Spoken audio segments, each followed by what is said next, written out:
تم سب بچے بیٹھے ہو، والدین کو اپنی جنت بنا لو، ماں باپ کو اپنی جنت بنا لو، ان کی دعا لے لو۔ میرے نبی نے فرمایا کاش میری ماں زندہ ہوتی۔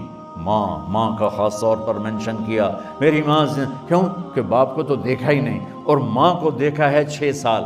میری ماں زندہ ہوتی اور میں عشاء کی نماز کے مصلی پہ کھڑا ہوتا اور میرے گھر سے میری ماں کہتی محمد، تو میں ماں کے لیے نماز توڑ دیتا۔ میرا نبی کہہ رہا ہے۔ اور جب آپ حج پہ تشریف لے گئے اور ابوا کے میدان سے گزرے جہاں میرے نبی کی والدہ کا انتقال ہوا تھا، اس بات کو 57 سال گزر چکے ہیں۔ 6 برس کی عمر میں مدینہ سے نکلے 3 افراد، میرے نبی کی ماں، میرے نبی کے والد کی باندی ام ایمن، وہ بھی ماں ہیں، انہوں نے بھی دودھ پلایا تھا میرے نبی کو۔ 2 مائیں ہیں، ایک دودھ پلانے والی، ایک پیدا کرنے والی، اور ایک میرے نبی ہیں۔ جب ابوا کے پہاڑوں میں پہنچے تو اچانک ہارٹ اٹیک سے حضرت آمنہ 25 سال کی عمر میں انتقال فرما گئیں، اور میرے نبی نے اتنا اس کا غم لیا۔ 6 سال کا بچہ، میں سن 2000 میں وہاں گیا تھا، میرے آنسوں نہیں رکنے کو آ رہے تھے کہ کہاں میرے نبی کی ماں کو اللہ نے اٹھایا، نہ کوئی آسرا، نہ کوئی سہارا، نہ کوئی رشتہ، نہ کوئی جھولی، نہ کوئی چھاؤں، ایسے تنہا یتیم کر دی۔ جب ان کو پتھروں میں دبا کے نیچے اترے، ام ایمن کو سے ہاتھ چھڑا کر بھاگے اور اوپر پہاڑی پہ چڑھ گئے۔ جب ام ایمن پیچھے گئیں تو ام ایمن نے کیا دیکھا کہ ابوا کے پہاڑ بھی رو رہے ہوں گے، آپ ماں کی قبر کو چمٹ کے ایسے اوپر لیٹے ہوئے تھے، قبر کو پکڑا ہوا تھا، اوپر لیٹے ہوئے تھے۔ جب ام ایمن قریب آئیں تو سنا آپ کہہ رہے تھے اماں جی، آپ کو تو پتا تھا آپ کے سوا میرا کوئی نہ تھا، آپ مجھے چھوڑ کے کہاں چلی گئی، کیوں چلی گئی؟ 6 سال کا بچہ پہلی موت دیکھ رہا ہے تو ان کو سمجھ میں نہیں آ رہا کہ میری ماں کے ساتھ ہوا کیا ہے۔ ام ایمن نے اٹھانا چاہا، آپ نے اٹھنے سے انکار کر دیا۔ اس صدمے کو سینے میں لیے ہوئے 57 سال کے بعد، 7ویں دن بندہ رو نہیں سکتا، رونا ہی چاہے تو رونا نہیں آمدا، 57 سال کے بعد آپ اس وادی سے گزرے، آپ نے اونٹنی کو ماں کی قبر کی طرف موڑ دیا، اور ان پلرز کو 3 گنا کرو تو وہ پہاڑ بنتا ہے، چھوٹی پہاڑی تھی۔ اونٹنی کو نیچے بٹھایا، اوپر پہاڑ پر گئے، اور یہ مجھے دیکھو، یوں آپ نے گھٹنے کھڑے کیے ماں کی قبر کے سرانے، اور یہ ہاتھ یہاں رکھے، اور پھر سر دیا اپنے گھٹنوں میں یوں، پھر رونا شروع کیا۔ اتنا روئے، اپریل کا مہینہ تھا، دھوپ سر پہ پڑ رہی تھی، ہم تو ٹھنڈی دھوپ میں بیٹھے ہیں، شدید دھوپ میں بیٹھے تھے، اور اس کنڈیشن میں یہ بچوں کا سٹائل ہوتا ہے، جب لمبا رونا ہو تو وہ یوں بیٹھتے ہیں سر اندر دے کر۔ اتنا روئے کہ آپ کی داڑھی ساری آنسوں سے بھر گئی، سینہ تر ہو گیا، احرام تر ہو گیا، اور کئی گھنٹے بیٹھ کے روتے رہے۔ 2 جہان کے سردار ہو کر تمنا کر رہے ہیں کاش اماں تو زندہ ہوتی، تو مجھے کہتی محمد میں تیرے لیے نماز توڑ دیتا۔ اور میرے نبی نے، یہ بچیاں غور سے سنو، میرے نبی سے پوچھا گیا یا رسول اللہ قیامت کب آئے گی؟ آپ نے فرمایا یہ تو اللہ کو پتہ ہے۔ انہوں نے کہا یا رسول اللہ کوئی نشانی بتا دیں، تو آپ نے فرمایا جب بچیاں ماؤں کو ذلیل کریں گی تو قیامت آ جائے۔ جب بیٹیاں ماؤں کے ساتھ بدتمیزی کریں گی اور ماؤں کو ذلیل کریں گی تو قیامت آ جائے گی۔ ایک ماں بیٹی کو میں بھول نہیں سکتا، ماں کے موٹے موٹے آنسو گر رہے تھے، اور بیٹی ماں سے کہہ رہی تھی بھوک نہیں، ہماری اپنی پنجابی زبان بھوک نہیں، اوہ ہوئے ہوئے ہوئے، یہ تو ہم نوکر کو کہتے ہوئے ڈرتے ہیں، وہ ماں سے کہہ رہی تھی بھوک نہیں، یعنی بکواس نہ کر، رو آگے چپ، صرف آنسو اس کے گر رہے تھے ایسا۔ شاید وہ یاد کر رہی تھی کہ 9 مہینے کیسے اس کو میں نے پیٹ میں پالا، جنتے ہوئے کتنی تکلیفوں سے گزری، اور اس کو دودھ پلاتے ہوئے کتنی راتیں میں نے کاٹ کاٹ کے گزاریں، اور اس کے پیشاب دھوتے ہوئے کتنی دفعہ میں سردی میں ٹھٹھری، اور آج یہ مجھے کہہ رہی ہے بھوک نہیں۔ اس لیے میرے نبی نے فرمایا جس نے ماں باپ کو دکھ دیا، سنو غور سے بچوں سارے سنو، جس نے ماں باپ کو دکھ دیا اس پہ اللہ کی لعنت، اس پہ فرشتوں کی لعنت، اس پہ زمین آسمان کی لعنت، نہ ان کی نماز قبول ہے، نہ روزہ قبول ہے، نہ صدقہ قبول ہے۔ میرے نبی کی زندگی کا دوسرا روپ حقوق العباد، نماز حقوق اللہ میں آ جاتی ہے، میں حقوق العباد کی تھوڑی سی وضاحت کر رہا ہوں۔ ماں باپ زندہ ہیں تو دعا لے لو۔ والدین سے کہتا ہوں بچوں کو عزت دو، جہاں اولاد ماں باپ کے حقوق ہیں وہاں اولاد کے حقوق ہیں، اولاد کو عزت دو، اولاد کو عزت دو، اولاد کو عزت دو۔ بہت سی اولاد کی نافرمانی کا ذریعہ ماں باپ بن رہے ہیں، سختی کر کے، زبردستی کر کے اور ٹھونس کر چیزیں نوکروں کی طرح سلوک کر کے۔ میرے نبی کے گھر میں جب بیٹی فاطمہ ملنے کے لیے آتی تھیں تو میرے نبی بیٹھے نہیں رہتے تھے، یا اب چیئر پہ بیٹھے ہوئے بی بی فاطمہ آ گئی، اب زمین پہ بیٹھے ہوئے ہیں بیٹی آ گئی، اب چارپائی پہ لیٹے ہوئے ہیں بیٹی آ گئی۔ میرے نبی کیا کرتے تھے؟ کھڑے ہو جاتے تھے، کھڑے ہو جاتے، ایک دم کھڑے ہو جاتے تھے، اور پھر کھڑے نہیں رہتے تھے، تیزی سے آگے بڑھتے تھے اور حضرت فاطمہ کا ہاتھ پکڑ لیتے۔ یہ والدین غور سے سنو، حضرت فاطمہ کا ہاتھ پکڑ لیتے تھے اور ہاتھ پکڑ کے مجھے دیکھو یوں بوسہ لیتے تھے، بیٹی کا بوسہ لیتے تھے، پھر ہاتھ چھوڑتے نہیں تھے، ہاتھ پکڑے پکڑے لاتے لاتے لاتے ان کو چارپائی پر پہلے بٹھاتے تھے پھر خود بیٹھتے تھے۔ یہ باپ اور رسول ہو کر بیٹی کو یہ عزت دیتے تھے۔ پھر وہ جنت کی عورتوں کی سردار بنی، پھر وہ جنت کے سرداروں کی ماں بنی، پھر وہ اللہ کے شیر کی زوجہ بنی۔ تو والدین سے کہتا ہوں کہ اپنے بچوں کو عزت دو، عزت دو، عزت دو، عزت دو۔ پھر آپ سے زندگی کے بڑے فیصلے ہیں شادی۔ آپ لوگ اکٹھے پڑھتے ہو لڑکے لڑکیاں، اپنی شادی کے فیصلے خود نہ کرو، اپنے ماں باپ کے حوالے کرو۔ اس میں شرافت بھی ہے، اس میں برکت بھی ہے، اس میں رحمت بھی ہے، اور اس میں والدین کی دعائیں بھی ہیں۔ کورٹ میرج کو ہوا نہ دو، boyfriend girlfriend culture ہمارا نہیں ہے۔ میرے نبی کے طریقے میں مرد اور عورت کا صرف نکاح سے تعلق ہے، اس کے علاوہ سب جہنم کی آگ ہے۔ اور والدین سے کہتا ہوں کہ اپنے بچوں سے پوچھ کے رشتے کرو، زبردستی مت کرو۔ میرا معاشرہ بہت سنگین قسم کے جرم کا شکار ہے، بچوں پہ مسلط کر دیتے ہیں، ایتھے ہی کرنی ہے، ایسے جٹائیں چی کرنی ہے، بٹائیں چی کرنی، پتہ نہیں آئے کتوں جٹ بٹ۔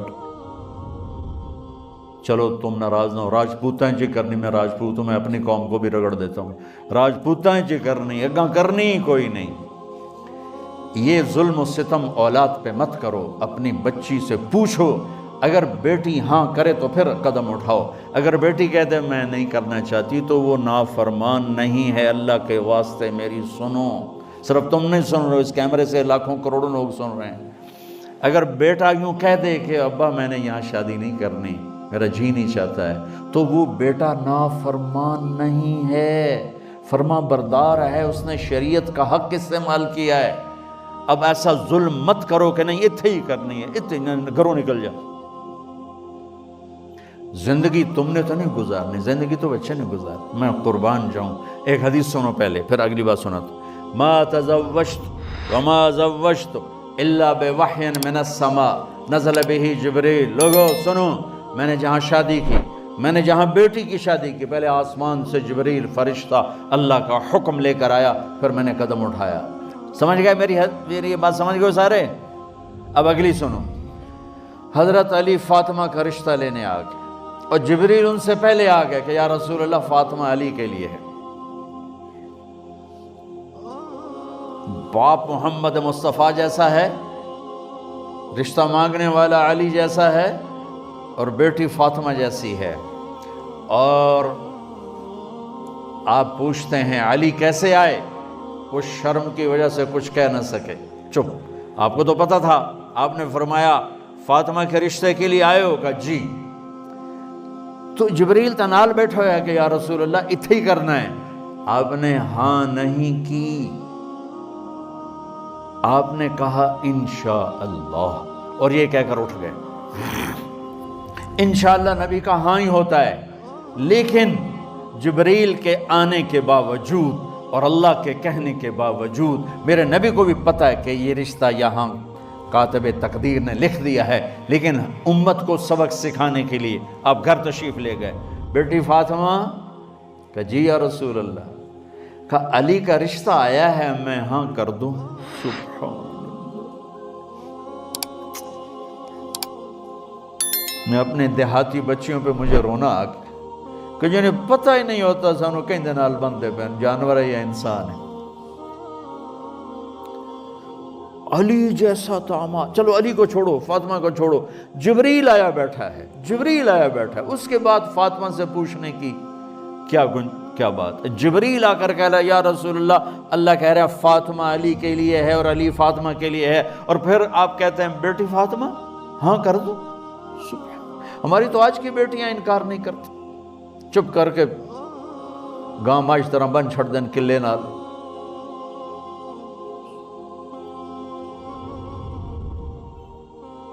کوئی ان کے اندر کے جذبات کو سننے والا کوئی نہیں ہوتا، اپنی انانیت پر یہ فیصلے کرتے ہیں، اور میرا نبی کہہ رہا بیٹی ہاں کر دو۔ سبحان اللہ۔